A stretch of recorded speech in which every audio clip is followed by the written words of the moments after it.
आशुतोष, जो ये सीधी नियुक्ति हो रही है और इसमें कोई आरक्षण का प्रावधान नहीं, राजनीतिक बयानबाजी तो वो तो हो। क्या आप अभी भी माता पिता बनने का सपना देख रहे हैं? अपोलो फर्टिलिटी के साथ अपनी माता पिता बनने का सपना पूरा करें। मुफ्त परामर्श के लिए 9953-975-611 पर कॉल करें। होगी राजनीतिक नफे नुकसान की बात की जा रही है यहाँ पर और वो आंका जा रहा है। ये राजनीतिक नफा नुकसान कितना बड़ा हो सकता है? अभी चुनाव सर पर खड़े हैं, महाराष्ट्र में भी हैं, हरियाणा में हैं, उसके बाद दिल्ली, उसके बाद बिहार भी आ रहा है। निरंतरता होती है चुनावों की देश में। देखिए संदीप, कभी कभी तो मुझे ये लगता है कि कहीं ऐसा तो नहीं कि कहीं भारतीय जनता पार्टी में अंदर से कोई सबटाज का गेम खेला जा रहा है। इसलिए मैं ये बात कह रहा हूं क्योंकि आपको 2024 के चुनाव के दौरान आरक्षण और संविधान बचाओ कितना बड़ा मुद्दा था और इसके आधार पे जो मोस्ट बैकवर्ड कास्ट थी और जो दलित थे उनके अंदर एक आक्रोश पैदा हुआ और उन्होंने कम से कम उत्तर प्रदेश के अंदर और महाराष्ट्र के अंदर भारतीय जनता पार्टी को हराने का काम किया। अभी यह मुद्दा पूरी तरीके से खत्म नहीं हुआ है। भारतीय जनता पार्टी इस मसले पर अभी जनता को यह बताने में पूरी तरीके से नाकामयाब है कि आरक्षण में बदलाव करने नहीं जा रही। अगर कहती भी है तो उसका लोग विश्वास नहीं करते। इस बीच में अगर सरकार बनने के 3 महीने के अंदर अगर ये फैसला आता है कि 45 लोगों की नियुक्ति हम करेंगे लेटरल एंट्री के जरिए, तो लोगों के मन में क्या आएगा?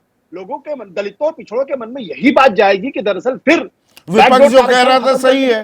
और परसों ही जो 69,000 सहायक शिक्षक भर्ती मामले में सरकार को मुंह की खानी पड़ी, उत्तर प्रदेश सरकार को। बिल्कुल। अब संदीप, इसमें देखिए कि इसमें तो सरकार बच ही नहीं सकती। 29 नवंबर 2018 को जो डीओपी एडिशनल सेक्रेटरी की चिट्ठी यूपीएससी को गई हुई है, उसमें यह लिखने की क्या जरूरत है कि mandatory reservation of SC ST OBCs is not necessary. आपको यह लिखने की जरूरत क्या है भाई? इसके बाद आपने जरूर लिखा है कि अगर सूटेबल मिलते हैं तो आप उनको प्रायोरिटी पर रखिए। सारा सवाल तो नॉट सूटेबल का ही है ना। वो आफ्टर थॉट है, तो आपको बदलने की क्या जरूरत? पर इसमें सवाल यह भी है, विपक्ष अब हल्ला काट रहा, पहले कहां गया था? ये चिट्ठी का संज्ञान तब क्यों नहीं लिया? देखिए, ये मुद्दा अभी सामने आया तो जाहिर सी बात है विपक्ष उसका भी भाई उससे पहले भी हो चुकी है ना। भर्तियां तो 63 हो चुकी हैं इस नई व्यवस्था में।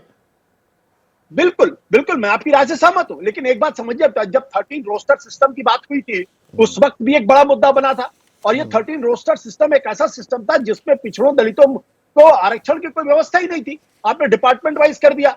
जिस डिपार्टमेंट में 1 वैकेंसी या 3 वैकेंसी है वहां कभी रिजर्वेशन लागू नहीं होगा। आप क्यों नहीं यूनिवर्सिटी के लेवल पे कर देते उसको कि भाई पूरी यूनिवर्सिटी में? पर हम तिल का ताड़ तो नहीं बना रहे आशुतोष। 45 नियुक्तियां हैं, उसमें से 10 ज्वाइंट सेक्रेटरी की, बाकी हैं निदेशक और उप सचिव की। यहां पर मनमोहन सिंह हो, रघुराम राजन हो, नंदन नीलेकणी हो, बिमल जालान हो, डीवी कपूर एनटीपीसी के जो संस्थापक थे, चेयरमैन थे, वो ऊर्जा मंत्रालय में सचिव बने, ये जानकारी एक गेस्ट ने दी। वर्गीस कुरियन हो, प्रकाश टंडन हिंदुस्तान लीवर के पूर्व चेयरमैन, स्टेट ट्रेडिंग कॉर्पोरेशन के अध्यक्ष बने। ये तो बनते रहे हैं पहले भी। बिल्कुल बनते रहे हैं, बिल्कुल बनते रहे, इसमें कोई दो राय नहीं है। लेकिन इसमें जो सबसे बड़ा प्रश्न ये कि भारतीय जनता पार्टी की जो क्रेडिबिलिटी है, जो साख है, उस पर यह लगातार सवाल उठता रहा है कि वो आरक्षण विरोधी है और इसके लिए बीजेपी और आरएसएस के लोग ही जिम्मेदार हैं। और इसी वजह और ये छौंक लगाने का एक न्योता दे रहे हैं, एक मौका भी दे रहे हैं और न्योता भी दे रहे हैं विपक्ष को। बिल्कुल बिल्कुल, और मुझे लगता है कि ये पैर में कुल्हाड़ी मारने जैसा काम है। और इस पर तो नीतीश कुमार को भी बोलना पड़ेगा, चंद्रबाबू नायडू को भी बोलना पड़ेगा और वाजपेयी जी आपके बगल में बैठे उनको भी बोलना पड़ेगा। और अगर नहीं बोलेंगे तो उनकी नहीं बोल भी रहे हैं, अभी पूरा खुलकर नहीं बोल रहे, अभी संभल कर बोल रहे हैं और आगे बोलना पड़ेगा। जैसे ही घड़ी का काटा दोपहर 2:30 पे आए, बबीता जी का दिल सास बहू साजिश के लिए मचल जाए। और ये है इनकी बहू, पूरे दिन ऑफिस की टेंशन हो जाए गॉन जब ये करें अपना फेवरेट शो फ्री टाइम पे ऑन। इनकी तरह आप भी देखिए अपना फेवरेट शो अपने टाइम पर और डाउनलोड कीजिए एबीपी लाइव ऐप अपने स्मार्ट टीवी पर।